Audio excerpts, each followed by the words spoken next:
Hey everyone, this is the LEGO Animal Crossing Leif's Caravan and Garden Shop.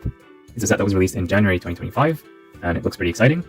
Here's Leif right here, and here's a look at the back of the box. So we got this cart, and it's openable, so that's pretty cool. And here's some scenes of all the things you can do with this set. Let's open the box and see what's inside.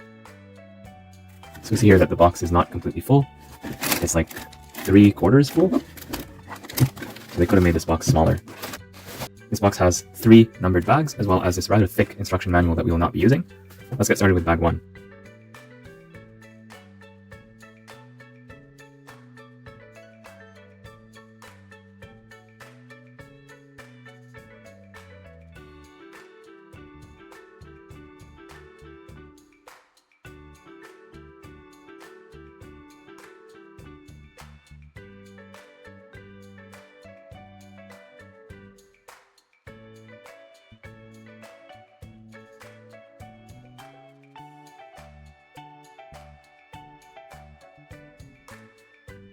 Bag 1 gives us this garden right here with some very nice builds and prints, as well as this tiny cute little car for Leif.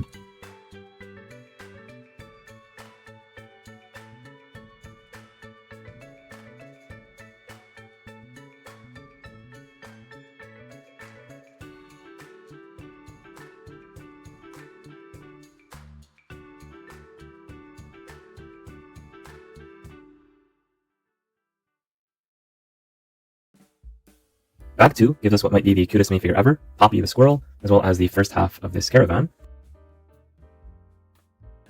So it turns out that the sprue mark for these window panes has been moved. It used to be right here in the middle, and now it's here in the corner. And I don't know how I feel about that. I think this might be a change for the better, but I'm not sure. I'd have to test it and maybe try it with different orientations to see which one looks best.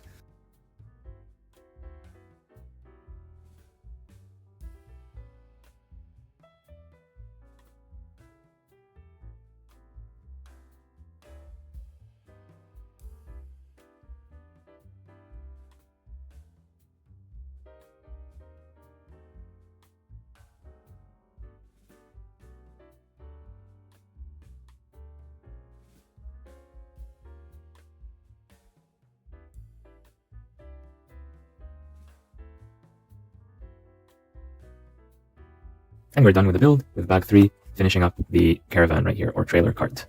There are 2 minifigures included in the set, Leif the Sloth and Poppy the Squirrel, and they both look very, very nice. I especially like Poppy because she's just so cute. I love the facial expression that she has. She also has this very cute bushy tail. Both of them have prints front and rear, and Poppy has dual molded arms. That's very interesting to see. And yeah, I just love those eyes. They're printed very well. It's very nice and crisp, and Poppy does get a hole at the top of her head. So you can add the second hat here if you want, because we got an extra of this in the set. And I like the apron printing here on the front of her torso. And here's what the back print looks like without the tail covering it up, so pretty nice as well. And here's a better look at the tail piece on its own. It's a pretty standard thing, and it only fits this way. If you flip it upside down, it's going to go below ground level, so you would not be able to pose a minifigure. And just for the sake of comparison, here's what a regular minifigure looks like, and the difference in head size is quite significant. Like, these are so much cuter. I don't think all LEGO minifigures need to switch to this style, but getting a few of them like this is definitely something special, and I really, really appreciate it. So yeah, it's January, but I think this might be the cutest LEGO minifigure for 2025. Definitely one of the top contenders, that's for sure. And Leif is not bad either. He reminds me of the Natural History Museum with his olive green color scheme. I will point out though there's some minor mold mark imperfections here in the hips, so just something to keep in mind. And you might be able to see this on camera or in person, or you might not notice because it's very, very subtle. The one nitpick that I have is that Poppy has the shortest kind of legs, so these legs are not able to articulate at all. I wish she got at least the medium-sized legs, because with Leif you can fold the legs and make him go. You can pose the legs like this, you can make him do a kick. Although these are a little bit stiff, but you get the idea. With these legs you cannot do anything, so I really wish that we got at least the medium-sized legs, but at least this is something that you can fix very easily with your own parts, because the exclusive parts of the minifigure are the head and the torso. Besides the minifigures, we get a car, a trailer, and this little garden as part of this set, and this tiny little basket with a coin in it, although you can use the vegetables instead. And this is a flexible piece, so that's pretty interesting, and it can be held by either of the minifigures. The garden is nice, albeit small. We have a table here with a small plant, another potted plant, this printed piece for plant food or fertilizer or something like that, this very nice printed piece with a tomato, carrot, and squash or pumpkin in green. And I really like this piece. I think I'll use this piece in my own creations. It's printed really well, and it's very obvious what it is. More plants growing here in the soil, and here, this shovel, you could basically clip here or put it wherever you want. And you also get this watering thing, and we have seen this in another set recently, and it's good to see this design again. Basically, you pump the water from here, and water fills the green bucket, and there's a little bit of water that's dripped off to the side, so that's pretty cool. And this is customizable, as the box says, so you can remove these parts and display them separately if you prefer, or rearrange the order. So you could put this on this side, for example. It's always up to you. And yeah, you can rotate things as well. So lots of different options right here, just with this garden. But then you can also mix it with the other Animal Crossing sets and sets from other themes to create even more impressive displays. But this is a good start, and it helps kids be creative because you're not just building something according to instructions, you can also customize it in your own way. Moving on to the car. The car is a nice, cute little build. It's actually 4 studs wide, so it's very narrow by modern LEGO standards. Now, even the cheapest LEGO City car is 6 wide. But what is here is good. I like the teal color scheme. The license plate at the front is printed, although it's using trees instead of letters or numbers, so that's an interesting Animal Crossing reference right there. There's a steering wheel here in white at the appropriate height for the driver minifigure. It was Leif by default, and this is what he looks like when driving the car. So pretty good look right there. Poppy can also drive, but she has to stand up and not sit down, so this thing kind of gets in her way. So if she's driving, you're probably going to want to remove this tile so that she can see where she's going. So that's pretty funny. Yeah, I really wish they gave her the other legs so she can sit down properly. But if she can sit down, then you also have to consider the tail, or maybe remove the tail. Oh well, those are minor nitpicks. But the car itself is fine. What you see is what you get here. There's minimal studs on the side construction for this and this, the front and the back. Everything else is plates on top of plates on top of bricks, and the wheels are the tiniest ones that LEGO makes, at least as far as I know, and they're very difficult to remove once inserted, but basically they're not those larger wheels that we see on the larger vehicles. And while we're on the topic of this car, here's a comparison with one of the LEGO City Soapbox racers from January 2025, as well as the race car, also from January 2025, and you can see the huge difference in size. And believe it or not, back in the good old days, all LEGO cars used to be like this. This used to be the size of a regular LEGO car from pretty much any theme, way back 20, 30, 40 years ago. But now you can see how the cars have increased in size. So maybe it's not just the prices that are inflating here.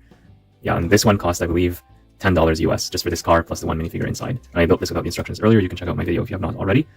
So yeah, there's so much more stuff here than here. So it's interesting to see the evolution of LEGO in general. I wonder why they brought back the retro car for Animal Crossing. Maybe it's a reference to something in-game, or maybe their budget was so tight that they could not fit a car unless they made it this tiny. So it's definitely something interesting to keep in mind. Of course, if you have these, the advantage of these smaller cars is that you can fit more of them in your LEGO City. So you could put like almost 2 cars in the space of just this one car. So that is something to keep in mind. Finally, you have this trailer, which is done mostly in the flame yellowish orange color, also known as school bus yellow. It's a pretty nice build and smaller than I thought it would be, just by looking at the pictures in the box.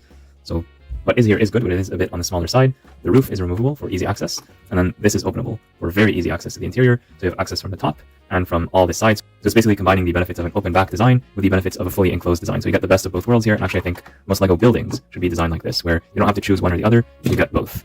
You have the opening roof, so you can see stuff from the top, and you have the opening back. So the back is there, but it's openable, so it allows you to pose minifigures inside and just enjoy playing with the set instead of just displaying it. And that's very important, especially for kids. So you could easily fit the 2 minifigures in here. You might be able to fit a 3rd minifigure in here if you know what you're doing. But yeah, 2 minifigures can fit right here. Then for role play purposes, there is another door on this side where the minifigures can go in, and you can actually legitimately fit the minifigures through this door, so just like that. So that's pretty cool. The windows here are nice, but they're not openable. That's okay. There's more windows here, and there's so many windows on this thing that even with the roof on, you could actually see what's going on inside. And I like that. I think more LEGO builds, more LEGO buildings should be like this, with windows on all sides so that you can easily see what's going on and that it's not too dark.